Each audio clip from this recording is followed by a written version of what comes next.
শান্তি আলোচনায় মধ্যস্থতার ক্ষেত্রে ইউক্রেনের চেয়ে রাশিয়াকে সামলানো সহজ বলে মন্তব্য করেছেন মার্কিন প্রেসিডেন্ট ডোনাল্ড ট্রাম্প। ট্রাম্প বলেন, যুক্তরাষ্ট্র রাশিয়ার সঙ্গে ভালো কাজ করছে। তিনি বিশ্বাস করেন যে পুতিন যুদ্ধের অবসান চান। যুক্তরাষ্ট্রের সঙ্গে উত্তেজনার মধ্যে ভারতকে কাছে টানতে চাইছে চীন। চীনের পররাষ্ট্রমন্ত্রী ওয়াং ই বলেছেন, ভারত ও চীন বিশ্বের দুটি বৃহৎ উন্নয়নশীল দেশ। আমাদের প্রধান লক্ষ্য হওয়া উচিত অর্থনৈতিক উন্নয়ন এবং জাতীয় পুনর্জাগরণ। ইরানের পারমাণবিক কর্মসূচি নিয়ে আলোচনার আহ্বান জানিয়ে দেশটির সর্বোচ্চ নেতা আয়াতুল্লাহ আলী খামেনিকে চিঠি পাঠিয়েছেন প্রেসিডেন্ট ট্রাম্প। চিঠিতে ট্রাম্প বলেন, আশা করি আপনি আলোচনায় বসবেন, কারণ এটি ইরানের জন্য ভালো হবে।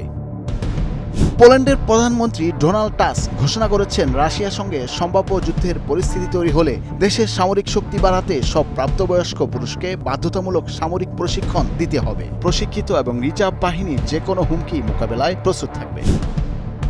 সরকারি ব্যয় কমাতে মার্কিন পররাষ্ট্র মন্ত্রণালয় আগামী মাসগুলোতে পশ্চিম ইউরোপ ও লাতিন আমেরিকা থেকে প্রায় 1 ডজন কনসুলেট গুটিয়ে নেয়ার প্রস্তুতি নিচ্ছে। এছাড়া বিশ্বজুড়ে কর্মী সংখ্যা কমিয়ে আনার পরিকল্পনা করছে যুক্তরাষ্ট্র।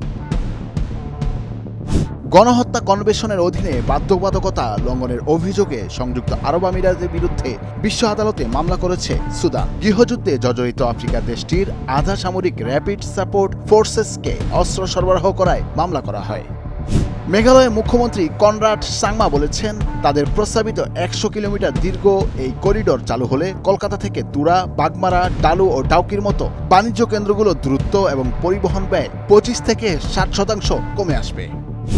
ক্ষমতাচ্যুত সাবেক প্রেসিডেন্ট বাশার আল আসাদপন্থী আলাউইদ বিদ্রোহীদের আত্মসমর্পণের আহ্বান জানিয়েছেন সিরিয়ার নতুন প্রেসিডেন্ট আহমেদ আল শারা। আত্মসমর্পণ না করলে কঠিন পরিণতি ভোগ করতে হবে বলে